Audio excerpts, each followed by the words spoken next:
GST के portal पे एक न्यू एडवाइजरी आई है ई-वे बिल से रिलेटेड। यहाँ पे आप देख सकते हैं एडवाइजरी को मैंने ओपन कर लिया है। Introduction of enhance inter operable services between e-way bill portal जो कि 16 जून को रिलीज़ किया गया है और इसमें ई-वे बिल का एक न्यू पोर्टल है उसको इंट्रोड्यूस किया गया है। यहीं पे न्यू पोर्टल का लिंक दिया हुआ है, इस पे आप क्लिक करेंगे तो न्यू पोर्टल पे आप डायरेक्टली पहुंच जाएंगे। अब ये न्यू पोर्टल क्यों आया है ई-वे बिल का, ई इनवॉइस का भी काफ़ी सारे पोर्टल्स हैं, तो इसी तरीके से ई-वे बिल का भी पोर्टल है जिससे कि क्या होगा कि आपको हेल्प मिलेगी। अगर कोई कभी मेन पोर्टल जो है उस पे कभी कोई एरर आता है तो आप इस वाले पोर्टल पे आके अपने ई-वे बिल को जनरेट कर सकते हैं। तो यहाँ देखिए इंटरफेस कुछ इस तरीके से ओपन हो जाएगा।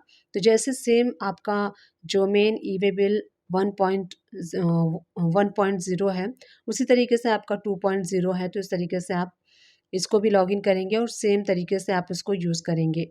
अब आप सोच रहे होंगे कि हमारे पास जब ऑलरेडी एक ई-वे बिल का पोर्टल था तो एक और पोर्टल को क्यों यहाँ पे इंट्रोड्यूस किया जा रहा है। कई बारी क्या होता है कि इस पे काफ़ी बर्डन हो जाता है, मेन पोर्टल जो है 1.0, तो इस पे आप ई-वे बिल जैसे कि माल निकलना होता है तो ई-वे बिल आपका कुछ भी अगर एरर आ रहा है तो आप यहाँ पे जाके अपने ई-वे बिल को जनरेट कर सकते हैं। The new e way bill 2.0 portal has been developed in response to taxpayers' demands for continuity in service during the, तो ये सर्विस को कंटिन्यू करने के लिए ही 2.0 जो है 2.0 जो है वो लाया गया है। इससे क्या होगा कि आपका जो वर्क है, जो सर्विसेज है वो कंटिन्यू आप बनाए रहें, कंटिन्यू करते रहें।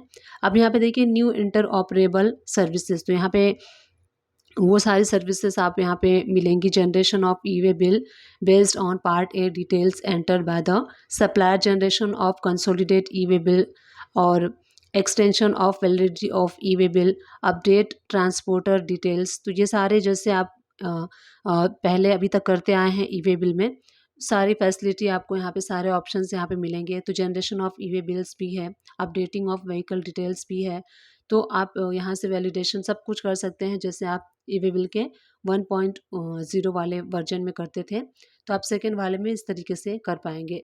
सिस्टम इंटीग्रेशन एंड सिंक्रोनाइजेशन, यानी कि जैसे कि अगर आप मान लीजिए आपने ई-वे बिल 1.0 में कोई काम किया है तो वो आपका अलग से आपको अपडेट करने की ज़रूरत नहीं है, वो आपके ई-वे बिल 2.0 में भी अपडेट हो जाएगा। ये सिंक्रोनाइजेशन है, कनेक्टेड है, तो जो भी आप वर्क करेंगे वहाँ पे भी आपका हो जाएगा। यहाँ पे देखिए की बेनिफिट्स दिए हुए हैं कि क्या इसके बेनिफिट्स है। बेनिफिट्स देखिए ये है कि अगर आप मान लीजिए आपका जो ई-वे बिल है वो आप बना रहे हैं, आपका जो मटेरियल है वो डिस्पैच होना है और कोई एरर आ गया या फिर कोई टेक्निकल इशू आ गई आपका उस पे ई-वे बिल के 1.0 वाले पे, तो आप 2.0 पे जाके उसको कंटिन्यू सक्सेसफुली कर सकते हैं। तो यहाँ पे अल्टीमेटली जो मेन हमारा था उस पे बर्डन कम करने के लिए ही जो दूसरा पोर्टल है उसको लेके आया गया है, सो दैट जो आपका काम है वो कंटिन्यूअसली एंड स्मूथली आप कर सकें।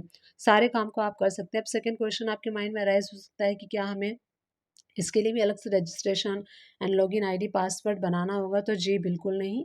आपको कोई भी लॉगिन आईडी एंड रजिस्ट्रेशन अलग से नहीं लेना है।